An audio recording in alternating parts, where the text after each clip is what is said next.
أعوذ بالله السميع العليم من الشيطان الرجيم. بسم الله الرحمن الرحيم.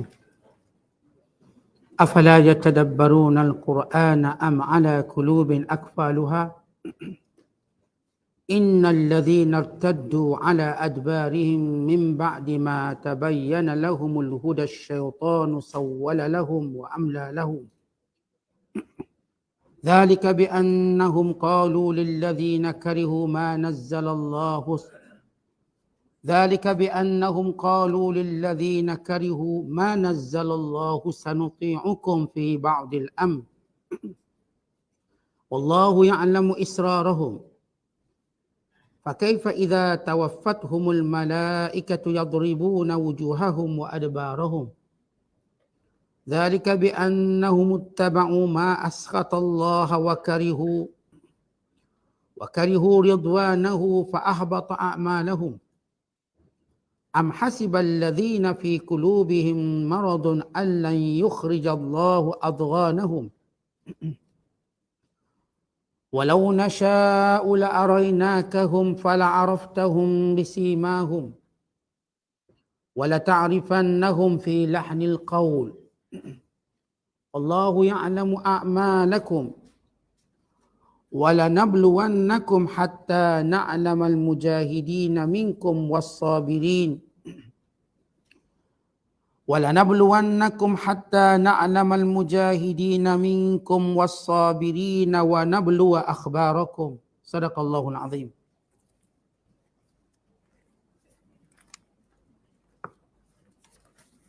Maksudnya, setelah diterangkan yang demikian, maka adakah mereka sengaja tidak berusaha memahami serta memikirkan isi Al-Quran? Atau telah ada di atas hati mereka kunci penutup yang menghalangnya daripada menerima ajaran Al-Quran? Sesungguhnya orang-orang yang telah terbalik kepada keingkaran mereka sesudah terang nyata kepada mereka kebenaran petunjuk yang dikemukakan kepadanya. Syaitanlah yang memperdayakan mereka berlaku demikian serta memanjangkan angan-angan mereka. Berlakunya demikian ialah kerana mereka berkata kepada orang-orang yang tidak menyukai perkara yang diturunkan oleh Allah, kami akan patuh kepada kamu pada setengah perkara yang berhubung dengan menentang Muhammad dan pengikutnya itu. Sedang Allah mengetahui segala perkataan dan perbuatan yang mereka sembunyikan. Kalau mereka terlepas sekarang dari bencana kejahatan mereka, maka bagaimana mereka dapat menolak azab seksa bila malaikat mengambil nyawa mereka sambil memukul muka dan belakang mereka? Kematian mereka dalam keadaan yang buruk itu kerana mereka menurut serta melakukan perkara-perkara yang menyebabkan kemurkaan Allah. Dan mereka pula membenci perkara-perkara yang diridainya. Oleh itu Allah gugurkan amal-amal mereka yang baik yang pernah mereka lakukan. Patutkah orang-orang munafik yang ada penyakit syak ragu-ragu dalam hatinya menyangka bahawa Allah tidak sekali-kali akan mendedahkan perasaan dendam dan hasad dengki mereka terhadap Nabi Muhammad sallallahu alaihi wasallam dan umatnya? Dan sekiranya kami kehendaki, tentulah kami akan mengenalkan mereka kepadamu, wahai Muhammad. Lalu engkau tetap mengenalinya dengan tanda-tanda yang menjadi sifat mereka. Dan demi sesungguhnya engkau akan mengenali mereka dari gaya dan tutur katanya. Dan ingatlah kamu masing-masing, Allah mengetahui segala yang kamu lakukan. Dan demi sesungguhnya kami tetap menguji kamu, wahai orang-orang yang mengaku beriman, sehingga ternyata pengetahuan kami tentang adanya orang-orang yang berjuang dari kalangan kamu dan orang-orang yang sabar dalam menjalankan perintah kami. Dan sehingga kami dapat mengesahkan benar atau tidaknya berita-berita tentang keadaan kamu. Masih lagi kita berada dalam penafsiran surah Muhammad sallallahu alaihi wasallam. Surah yang ke-47 pada juzuk yang ke-26 bermula ayat 24 sehingga ayat 31. Semalam kita telah tafsirkan bermula ayat 20 sehinggalah ayat 23 yang menceritakan, yang mengkhabarkan tentang kewajiban yang Allah Ta'ala turunkan sebagai ujian pada orang beriman, iaitu kewajiban perang. Yang jelas membezakan antara orang beriman yang menerima kewajiban tersebut tanpa melengah-lengahkannya atau tanpa merasa lemah, bukan bersemangat, dengan orang-orang munafik yang bila mana turun saja ayat perang, mereka seperti hampir mati. Dia penakut mereka. Dan pelbagai alasan-alasan yang mereka kemukakan.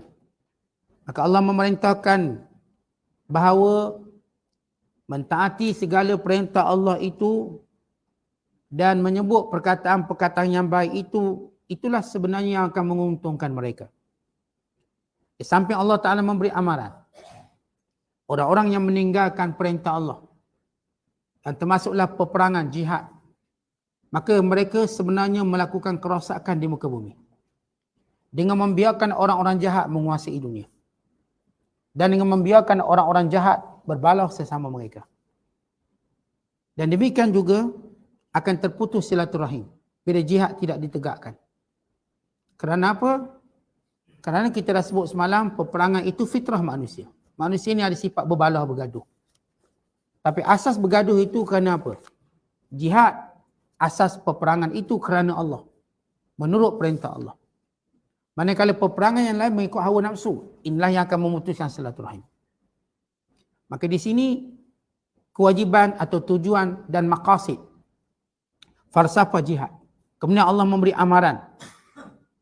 Orang-orang yang menolak perintah Allah ini akan dilaknat oleh Allah dan akan dibutakan pandangan mereka. Yang dimaksudkan dibutakan pandangan mereka ialah mereka tidak menjumpai jalan petunjuk. Bukan maksud buta-buta tak nampak ha-ha duniawi, tapi ha-ha petunjuk akhirat.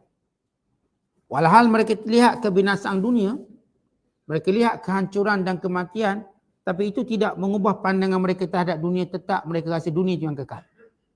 Mereka tidak dapat melihat akhirat. Mereka tidak dapat melihat alam yang lain yang Allah janjikan. Maka disebab itu mereka buta.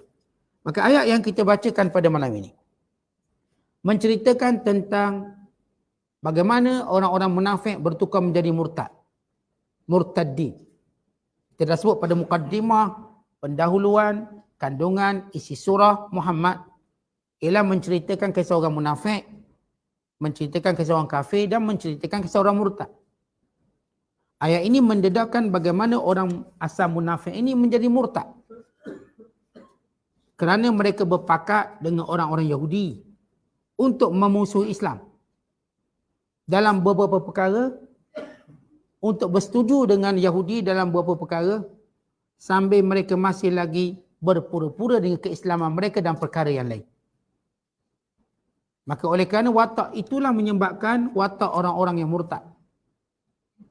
Walaupun cuba menzahirkan keislaman mereka dengan pelbagai bentuk-bentuk yang lain, tetapi Islam itu tidak boleh diambil sekerat-sekerat. Tidak boleh diambil sedikit-sedikit. Diambil kesemuanya. Maka Allah dedahkan watak orang munafik dalam ayat yang kita bacakan pada malam ini. Kata Allah, afala yatadabbaruna al-Quran am ala qulubin aqfaluha? Apakah orang-orang munafik itu dan selain munafik? Ayat ini secara khusus pada munafik. Tetapi secara umumnya pada semua manusia yang tidak mau mengerti tentang hikmah syariat Allah dan tidak mau memahami tentang benarnya syariat Allah. Disebabkan satu poin yang besar yang hilang dalam kehidupan mereka, tadabbur Al-Quran. Tak nak baca Quran, tak nak fikir tentang Quran. Itulah yang menyebabkan mereka kehilangan poin yang paling utama. Tuan-tuan, kita beri dia satu buku, suruh baca. Dan ni ada semua maklumat, tapi tak nak baca. Maka apa yang kita boleh buat? Kita jual dia kereta misalnya, dia ada manual kereta. Dia kata kena baca manual ni. Dia tak nak baca. Dia nak gerak suka hati dia je. Maka bagaimana kerosakan yang akan berlaku? Isu orang kafir, mereka tak nak baca Quran. Bukan apa mereka buat? Bakar Quran. Kalau mereka baca, jauh lebih baik daripada mereka bakar Quran. Membakar Al-Quran tidak menjejaskan apa-apa kebenaran. Kerana kebenaran itu Allah pelihara sampai hari kiamat. Banyak mana mereka nak bakar Quran. Cuma sebagai orang Islam, respon kita terhadap perkara tersebut. Tapi bila mereka menggunakan politik untuk menjaga pelakuan biadab ini, sebagaimana kerajaan Sweden, bagaimana beberapa buah kerajaan yang kononnya atas nama hak asasi membenarkan mereka bakar Quran dan melindungi mereka. Sehingga orang Islam tak boleh buat apa-apa, cuma tengok yang berada dalam negara tersebut. Namun, perbuatan mereka tak akan jejaskan Islam. Bahkan sebenarnya ia sebagaimana disebut selalu oleh para ulama. Seperti mereka membakar kayu gaharu yang mereka menyangkanya akan terbakar hangus, rupanya haruman yang begitu wangi yang memenuhi seluruh dunia. Maka orang akan tanya, kenapa bakar Quran? Kenapa? Apa yang mereka nak daripada bakar Quran? Maka sebagaimana kata Allah Ta'ala, mereka lakukan tipu daya, mereka lakukan pelbagai perancangan, maka Allah bolak-balikkan perancangan tersebut. Yang nak dijatuhkan, tiba-tiba itulah yang dinaikkan sebenarnya. Tujuannya nak jatuhkan, macam kita lah. Kadang-kadang kita tujuan nak jatuh orang, duk kutuk macam-macam, rupanya naik dia. Lagi naik dia. Apa tak lagi Al-Quran? Al-Quran yang merupakan wahyu Allah. Maka Allah menyebut tentang faktor yang paling penting dalam mendapat hidayah. Tadabbur Al-Quran. Maka Allah kata, afala yatadabbaruna Al-Quran? Am ala qulubin aqfaluha? Atau memang hati mereka sudah tertutup? Yang payah sangat nak tadabbur Al-Quran. Walah Allah jadikan Al-Quran ini mudah. Walaqad yassanna lil Quran fahal mim muddakir. Baik, kalau kata tak reti bahasa Arab, ada Quran dalam bahasa Inggeris terjemahan dia, tafsiran. Kalau kata tak reti bahasa Melayu, reti bahasa Cina pun ada. Bahasa India pun ada. Allah jadikan Al-Quran ini diterjemahkan ke seluruh bahasa. Hatta bahasa Jepun pun ada. Bahasa Latin pun ada. Kerana Allah dah sebut dalam Al-Quran, walaqad yassarna lil Quran, kami mudahkan Al-Quran. Fahal min muddakir, tidakkah orang, tidak ada yang berfikir tentang itu. Tidak ada kitab suci yang paling dipermudahkan untuk memperolehinya, memahaminya selain Al-Quran. Untuk membacanya selain Al-Quran. Maka daripada jutaan mulut manusia boleh baca Al-Quran. Bahkan saya katakan semua negara ada terjemah Al-Quran. Untuk memudahkan. Allah mudahkan. Dan hari ini dengan teknologi yang kita ada telefon pun, Al-Quran kita boleh tanzilkan dia, kita boleh loading dia atau kita boleh upload dia. Kita boleh tanzil ataupun kita boleh ambil Al-Quran, letak dalam telefon kita. Allah mudahkan. Google, Allah mudahkan. Semua. Semua bila ada sahaja benda-benda moden dalam dunia, maka Al-Quran akan ambil tempat di situ. Ada rakaman, ada rakam lagu piring hitam, dirakamkan Al-Quran. Ada YouTube, orang letak macam-macam YouTube. Dalam Quran, dalam YouTube ada Al-Quran. Apapun medsos ataupun teknologi yang manusia bangunkan, yang mungkin bertujuan untuk hiburan, Al-Quran tetap ada di tempat tu. Kenapa? Sifat Al-Quran yang mudah. Okay, buka YouTube ada Al-Quran. Tuan-tuan buka kaset ada Al-Quran. Buka apa pun ada Al-Quran. Maka ini sifat Al-Quran. Cuma yang hilang daripada manusia ialah tadabbur. Maka Allah mencela perbuatan manusia meninggalkan tadabbur. Dan Allah Ta'ala mengatakan apakah hati mereka ini ada penutup-penutupnya sehingga mereka tidak mau tadabbur Al-Quranul Karim. Kemudian kata Allah Subhanahu Wa Ta'ala, innal ladzina irtaddu ala adbarihim, sesungguhnya orang-orang yang murtad, berpaling ke belakang, min ba'di ma tabayyana lahumul huda, selepas jelas petunjuk dan hidayah. Setengah ulama kata ayat ini turun kepada orang munafikin. Kerana orang munafikin ini mereka Islam. Dan mereka ini bersama dengan Nabi sallallahu alaihi wasallam. Mereka dengar Rasulullah berceramah, Rasulullah menasihati, Rasulullah menjawab segala syubhat kekeliruan. Dan mereka pun tak ada lagi benda yang mereka keliru tentang Islam. Namun mereka tetap memilih untuk keluar dari Islam, murtad. Mati hati mereka. Dan setengah ulama kata ayat ini turun kepada ahli kitab yang mengetahui sifat Nabi Muhammad sallallahu alaihi wasallam. Sebagaimana mereka baca dalam kitab Taurat. Jelas kelihatan segala sifat pada wajah Rasulullah, pada fizikal Rasulullah, pada rambut Nabi sallallahu alaihi wasallam, pada sifat Rasulullah sallallahu alaihi wasallam, namun mereka tetap menafikannya, mendengkinya dan mereka tidak mau menerimanya. Maka mereka ini kalangan orang yang murtad. Murtad pertama ialah orang munafikin. Yang duduk orang Islam lah. Bahkan mengaku Islam. Murtad kedua, yang disebut murtad ini, orang Yahudi yang sedang menunggu Rasulullah. Tapi bila datang je Rasulullah dengan sifat yang termaktub dalam Taurat, akhirnya kerana hasad, bukan daripada bangsa Arab, lalu mereka menolaknya. Apa kata Allah terhadap golongan ini? Asy-syaitanu sawwala lahum wa amla lahum. Kerana syaitan telah memperdayakan mereka, menguasai mereka. Wa amla lahum, dan syaitan membisikkan angan-angan kepada mereka. Tentang apa perkataan yang kita sebut perkataan angan-angan kepada mereka, yang merupakan senjata syaitan kepada manusia. Antara bisikan syaitan yang paling power sekali, yang mereka bisik pada manusia, tak apa kamu panjang umur lagi. Tuan-tuan, tidak ada di kalangan kita melainkan mereka akan rasa umur mereka panjang. Tuan-tuan rasa umur tuan-tuan pendek? Siapa rasa umur dia pendek? Semua kita rasa macam panjang lagi. Kenapa panjang? Sebab depan kita banyak lagi perancangan. Banyak lagi cita-cita. Yang belum kahwin nak kahwin. Yang dah kahwin mungkin nak anak, mungkin nak cucu. Mungkin nak tengok anak mereka kahwin. Mungkin nak tengok anak mereka masuk universiti. Anak mereka keluar berjaya, berkerjaya. Maka angan-angan kita terus panjang. Walaupun kita lihat orang paling dekat dengan kita mati. Dekat sekali. Yang amarang itu makin jelas. Adik-beradik kita, bukan anak-anak kita, semuanya. Allah tunjuk. Namun, syaitan guna senjata yang manusia akan kalah. Kita masih panjang umur. Masih panjang. Walaupun dia cakap, kalau kita jumpa orang umur 70, Haji agak-agak umur berapa tahun lagi? Kita tak lama dah Ustaz. Ni terlebih lah. Mulut kata terlebih. Tapi cara buat tu macam dia rasa tak mati lagi. Tetap dia rasa. Itu imlak ataupun angan-angan yang paling pertama syaitan tanamkan pada manusia. Yang kedua, yang ditanamkan kepada manusia, bahawa Allah akan ampunkan kamu. Allah sayang pada kamu. Ke mana pun Allah sayang kamu. Itu langgar semua perintah Allah tapi kata Allah sayang. Ini ditipu oleh syaitan. Tak apa, Allah kan pengampun. Allah tak akan masukkan kamu dalam neraka. Kamu keturunan baik. Kamu keturunan Nabi. Itu yang Yahudi dipedaya. Kerana menganggap mereka keturunan Nabi. Mereka menganggap mereka bangsa terpilih. Tak mungkin masuk neraka. Kalau masuk 7 hari je. Kalau masuk 7 hari tak lama. Lepas tu keluar balik. Tetapi ini angan-angan orang yang jahat yang dibisik oleh syaitan. Yang buat jahat ni akhirnya syaitan bisik tak apa. Kalau pun masuk neraka sekejap je. Lepas tu masuk syurga. Ini imlak ataupun angan-angan yang syaitan tanam pada manusia.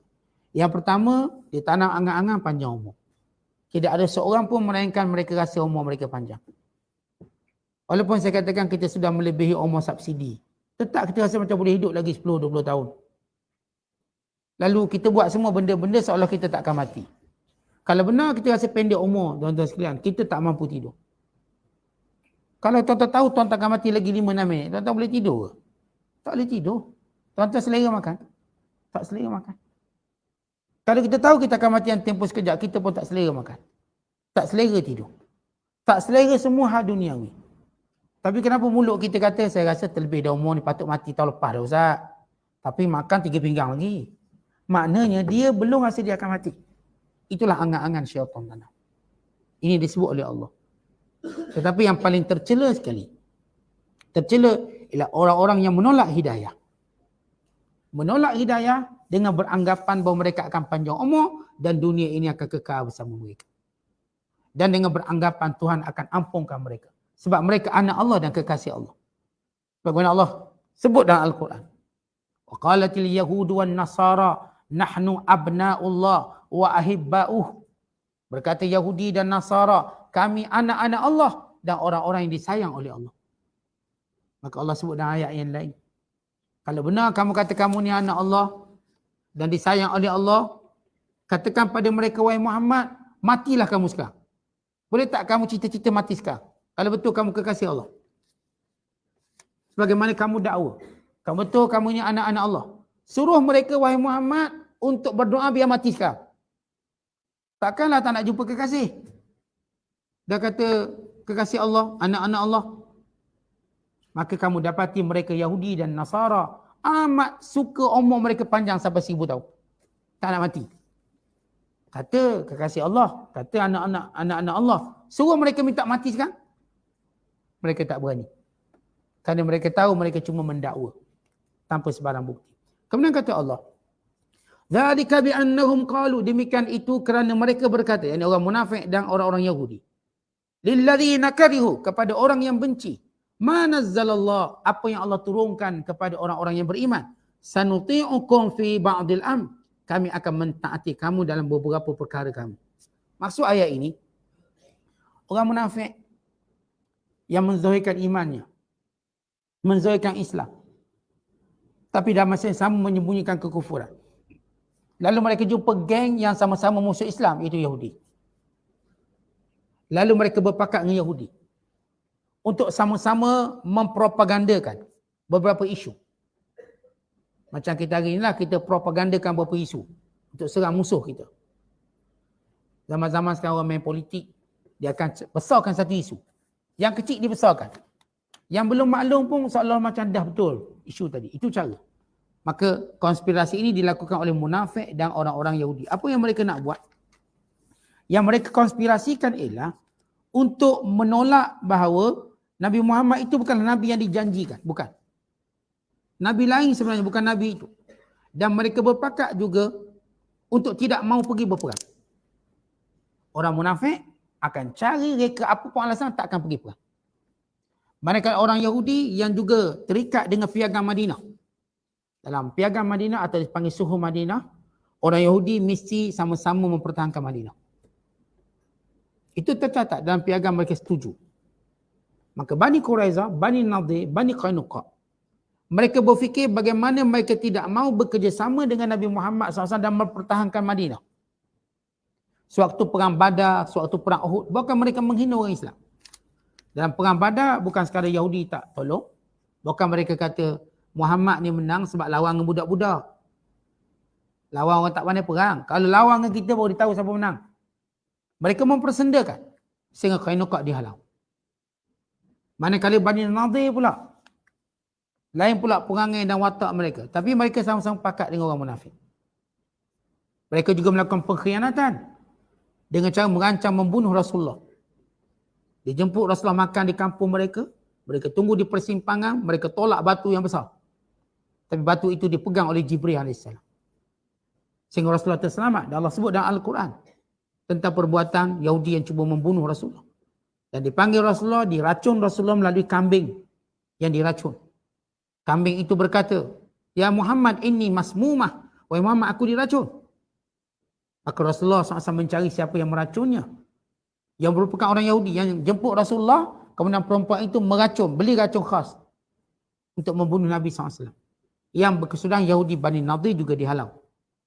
Yang diikuti dengan Bani Quraizah, yang patut mereka berjuang bersama Rasulullah menentang pencerobohan orang-orang musyrik Mekah. Tapi mereka berpakat musyrik Mekah. Bersama dengan orang munafik yang tanam janji manis pada mereka. Kita pakat ramai-ramai. Kali ini pasti Muhammad dan orang Islam hancur. Akhirnya dimaksudkan. Mereka ini murtad dengan berpakat dengan Yahudi untuk melakukan sesuatu yang merosakkan umat Islam. Bukan membunuh Nabi SAW. Bukan mereka berpakat untuk terus melakukan perancangan-perancangan yang buruk. Maka orang munafik yang akan membekalkan maklumat pada Yahudi, Yahudi akan melakukan perancangan. Munafik ini bila Yahudi jemput, orang munafik tolong beri perangsang pada Rasulullah, pergilah ni orang jemput ni, tolong bagi semangat. Biar Rasulullah pergi. Itu kerja munafik. Munafik menjadikan seolah-olah nak tunjuk Yahudi itu baik, ikhlas jemputannya, walau tujuan untuk meracun Rasulullah. Peranan orang munafik. Dan orang munafik bila orang Islam mula bersatu padu, mereka cari satu perkara yang boleh memecah belahkannya. Ungkit balik kisah perang Mu'az antara Aus dan Khazraj. Dulu kan kamu gaduh. Dulu kan dia bunuh bapak kamu. Dia yang bunuh adik kamu. Disebut balik. Cerita-cerita lama. Kawan dah nak bersatu. Tentang kita kalau dah nak bersatu, jangan ceritalah cerita lama. Cerita lama tu dah tak ada sebab kita nak bersatu kepada matlamat yang lebih besar. Bila Aus dan Khazraj bersatu, Yahudi buat satu gerakan menghancurkan kesatuan. Sebab Orang-orang munafik orang munafik dia tak nampak jalan bagaimana nak lemahkan Islam sebagaimana orang Islam bersatu. Akhirnya dia cuba buat sesuatu untuk melemahkan orang Islam. Baik, ini pakatan-pakatan mereka dalam menghancurkan keutuhan perpaduan umat Islam. Allah cerita dalam Al-Quran. Kemudian kata Allah, wallahu ya'lamu israrahum. Allah mendengar segala bisikan mereka, perancangan mereka. Setiap kali mereka merancang, Allah Ta'ala bongkarkan. Allah wahyukan pada Nabi SAW. Sehingga semua perancangan ini gagal. Semua alasan-alasan mereka bagi menampakkan mereka jujur dengan orang Islam, bersungguh-sungguh pertahankan Rasulullah dan Madinah, semuanya nampak kelihatan pekung mereka. Kata Allah Ta'ala, fakaifa idza tawaffathumul malaikah. Kalaupun mereka terlepas azab dan hukuman di dunia, kalau mereka terlepas. Kata Allah, kalau mereka terlepas, tak nampak siapa sudah mereka munafik. Tetapi bagaimana keadaan mereka waktu malakul maut datang jumpa mereka? Fakaifa idza tawaffathumul malaikah. Bagaimana keadaan mereka mati? Maknanya orang-orang yang memusuh Islam, walaupun nampak macam selamat okey, bisnes pun okey, kesihatan pun okey, anak bini pun okey, duk hina Islam setiap hari. Kata Allah, ingat bagaimana keadaan waktu mereka nak mati nanti. Mungkin terlepas sikit ketika mana mereka belum mati. Tapi ketika mana datang malakul maut, bagaimana keadaan mereka? Dalam keadaan malaikat itu akan memukul wajah mereka dan memukul belakang mereka. Dipukul, pukul muka, pusing belakang. Pukul pula belakang. Pusing pula depan. Pukul pula depan. Demikian dibolak-balikkan. Keadaan mereka, bagaimana keadaan mereka waktu dipukul oleh para malaikat.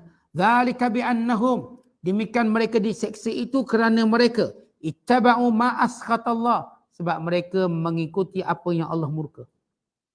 Wa karihu, dan mereka sendiri benci ridwanau, keredaan Allah. yakni mereka benci dengan perintah Allah. Fa ahbata a'malahum, maka Allah membatalkan segala pahala kebaikan yang mereka pura-pura itu. Kata orang munafik, mereka pun buat baik untuk tunjuk, untuk reputasi, untuk melindungi kejahatan mereka. Mereka buat semua benda baik. Sehingga biar orang-orang Islam menyangka mereka tu baik. Mereka tu bagus. Tapi segala kebaikan yang mereka buat dengan tujuan yang tidak baik, Allah batalkan semua. Kerana Allah Ta'ala tidak akan terima kebaikan daripada orang yang imannya sudah rosak. Ataupun daripada orang yang munafik ataupun orang yang murtad. Buatlah macam mana pun baik, Allah batalkan segala amalan mereka. Kemudian kata Allah, am hasibal ladzina fi qulubihim marad, apakah orang-orang munafik itu menyangka allan yukhrijallahu adghanahum, Allah tidak akan membongkarkan rahsia mereka. Kata orang-orang menipu ni, dia ada satu penyakit, dia ingat orang takkan tahu dia menipu. Dan menipu paling besar ialah menipu agama. Menipu dalam hak agama, yakni munafik. Mereka menyangka penipuan mereka kepada Nabi SAW, kepada umat Islam, tak akan diketahui. Sebab mereka begitu licik dan kerahsiaan mereka begitu padu. Orang munafik ini, antara kelebihan mereka, kerahsiaan mereka kuat. Kuat sebab mereka SB, kau tahu jenis-jenis orang SB. Orang yang jenis special branch ni, yang jenis SB, memang dia jaga rahsia. Jangan pecah, mati dia. Dia menyamar tu biar betul-betul. Pakai kopiahnya, pakai serban. Pakai serban ni lagi banyak. Okay. Dia nampak lebih baik. Tapi SB ni munafik. Mereka menyangka dengan pakaian mereka, cara bertutur mereka, yang disebut oleh Allah dalam Al-Quran. Bila Allah Ta'ala menyatakan, wa idza ra'aitahum tu'jibuka ajsamuhum wa in yaqulu tasma' liqaulihim ka'annahum khushubun musannadah. Kalau kamu tengok mereka, wahai Muhammad, kagum kamu penampilan mereka, kagum. Wa idza ra'aitahum tu'jibuka ajsamuhum, fizikal mereka, penampilan mereka, kamu akan kagum. Tak nampak mereka ni musuh Islam, tak nampak. Bila mereka berkata, kamu akan tertawa dengan perkataan mereka. Bila mereka cakap pula baik, tak ada apa. Okey cakap. Tuan-tuan nak beritahu betapa liciknya orang munafik. Orang biasa takkan kenal. Ya memang sahabat tak kenal. Hanya Rasulullah kenal orang munafik. Kerana Allah wahyukan direct pada Nabi SAW. Sahabat-sahabat tak perasan. Sebab apa? Penampilan mereka, percakapan mereka. Begitu mereka jaga. Tuan-tuan kita, kalau orang tu dia bertakwa pada Allah, maka dia juga akan jaga kata-katanya supaya tak berdosa. Orang pun dalam masa yang sama yang berlawanan, kalau orang tu memang betul-betul juga musuh Allah, mereka juga berhati-hati dan bercakap supaya apa? Tak diketahui dia musuh Allah. Dua watak tu, tengok masing-masing jaga perkataan tapi niat berbeza. Orang yang betul-betul takut pada Allah, dia hati-hati bila bercakap. Dia takut berdosa. Orang munafik pula, dia berhati-hati bercakap. Bukan sebab takut dosa, takut orang tahu. Hal sebenar dia. Kerana Allah sebut dalam Quran, وَإِذَا رَأَيْتَهُمْ تُعْجِبُكَ أَجْسَامُهُمْ وَإِنْ يَقُولُوا تَسْمَعْ لِقَوْلِهِمْ. Kalau mereka beri cadangan, pasti kamu dengar cadangan mereka. Bagus punya cadangan. Dan itu yang mereka cadangkan dalam perang Uhud. Mereka cadangkan supaya duduk Madinah lah, kita pertahan kat Madinah. Kita kuat sikit. Hujahnya kuat. Rupanya itu cara mudah untuk mereka lari. Di rumah. Dengan mudah.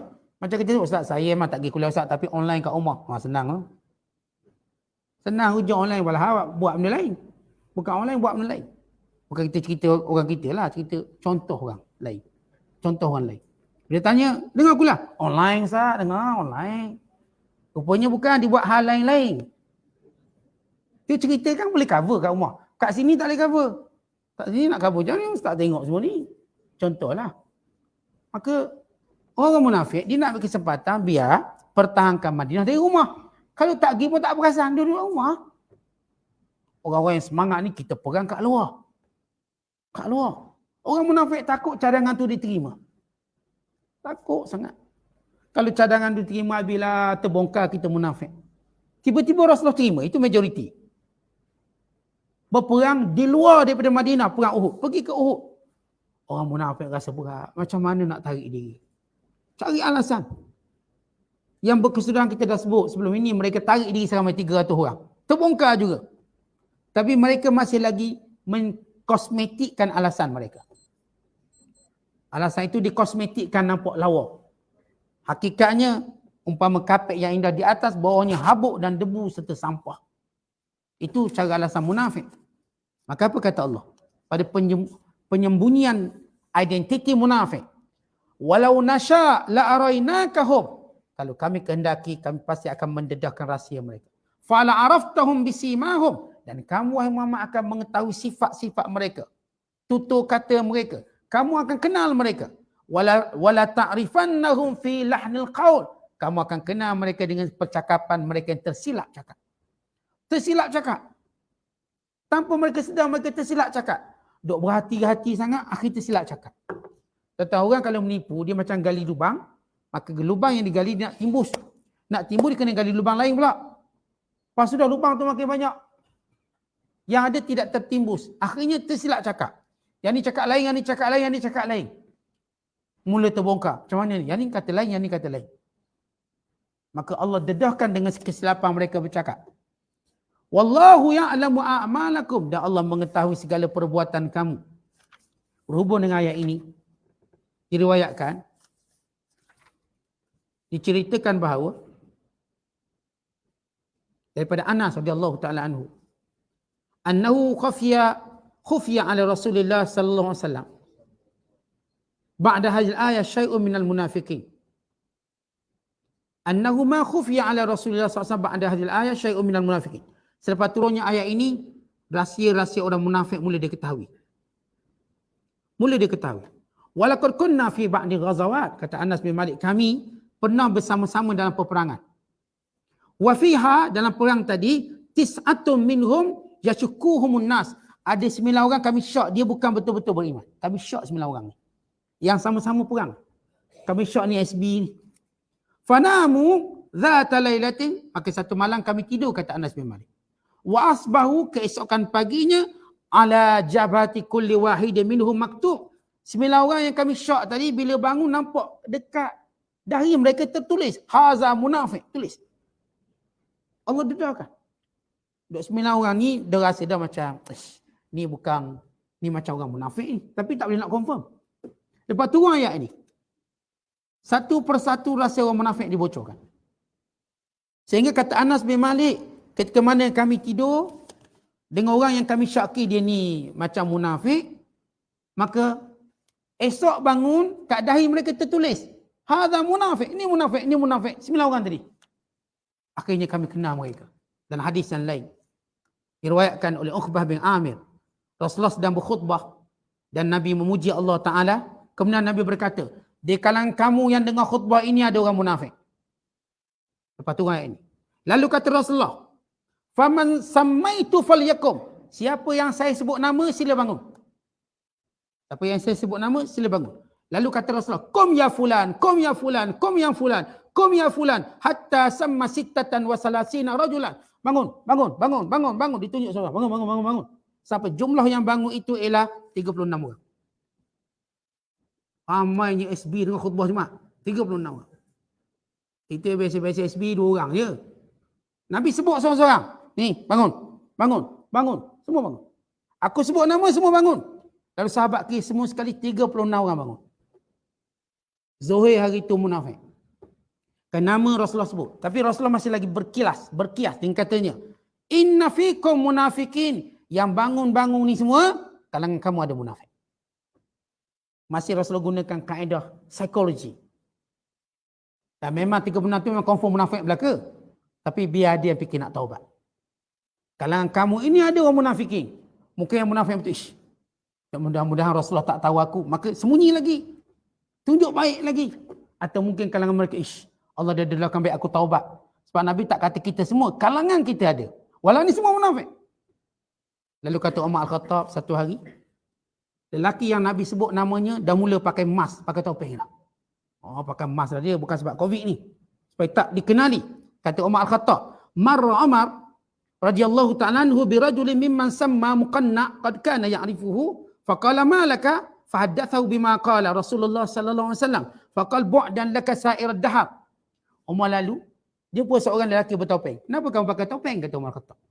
Kata lelaki ini sebab satu hari, dan khutbah Nabi sebut nama aku, dia kamu munafik. Lepas tu aku pakai topeng, jangan orang kenal aku. Lalu kata Umar Khattab, celaka kamu. Seluruh hidup kamu celaka. Nak menyamur tak ke mana? Kamu munafik. Artinya selepas tu ayat ini, orang munafik mula dikenali. Sedikit demi sedikit. Yang selama ini tak ada orang tahu. Rasulullah tahu pun Rasulullah simpan pada Huzaifah bin Yaman. Tapi bila munafik makin teruk cara dia buat. Serangan dari dalam makin serius. Sampai peringkat pengkhianatan Bani Quraizah. Kerana hasil gerak kerja orang munafik yang menghasut Quraizah supaya lawan Rasulullah daripada dalam. Dan menghubungkan musyrik Mekah dengan Quraizah dalam peperangan Khandaq. Yang kemuncak orang-orang Yahudi Quraizah semua kena bunuh. Munafik masih selamat. Berlepas diri lagi. Maka bermula hari itu orang munafik mula dikenali. Satu persatu. Watak mereka. Dahulu mungkin silap cakap. Hari ini sudah tahu sebahagian nama mereka. Kalangan pemimpin-pemimpin mereka. Maka ini yang menunjukkan amanah Allah Ta'ala pada ayat ini. Kemudian kata Allah, وَلَنَبْلُوَنَّكُمْ. Kami akan terus menguji kamu dengan diturunkan perintah-perintah. Dalam perintah jihad, dah zahir orang munafik. Nanti akan turun lagi perintah lain. Turun perintah ini, hatta na'lamal mujahidina minkum. Untuk kami mengetahui orang-orang yang benar-benar berjuang di kalangan kamu. Wasabirin, dan yang bersabar. Wa nabluwa akhbarakum. Dan untuk kami mengetahui rahsia-rahsia kami. Antara hikmah syariat. Untuk kenal siapa yang benar-benar beriman dengan tidak. Untuk mengenali orang yang kuat iman dan yang lemah iman. Untuk mengetahui orang yang bersungguh-sungguh dalam keimanan dengan orang main-main. Sebab orang main-main, bila ditunjukkan satu perintah, kita akan tahu dia main-main. Dia tidak bersungguh. Maka Allah Ta'ala terus menurunkan hukum hakam. Setiap hukum hakam yang keluar, maka orang munafik terdedah. Setiap hukum hakam yang diturunkan, orang munafik terdedah. Akhirnya orang munafik tidak mampu berlindung lagi. Di sebalik pendedahan setiap perintah Allah Ta'ala. Sehingga mereka tidak lagi berani untuk buat perancangan. Kerana setiap perancangan dan kata-kata mereka mula dihidu. Selama ni tak perasan. Sebahagian yang lemah iman percaya, sokong dia. Lama kelamaan dah tahu. Ni kalau cadangan daripada fulan bin fulan, jangan didengar. Ni orang munafik. Yang cakap macam ni jangan dengar dia. Ini orang munafik. Maka mula orang munafik tidak boleh berperanan serius. Kerana watak mereka dikenali. Cadangan mereka juga diketahui. Tipu daya mereka juga dimaklumi. Akhirnya mereka tidak mampu lagi untuk melaga-lagakan orang Islam. Orang Islam terus mengukuhkan ukhuwah sesama mereka dan mengukuhkan akidah mereka dan menzahirkan syiar Allah atas muka bumi ini. Dan orang munafik mula ketinggalan demi ketinggalan. Maka ini antara hikmah terbesar tu ayat ini. didedahkan segala watak dan nama orang munafik. Wallahu a'lam. Assalamualaikum.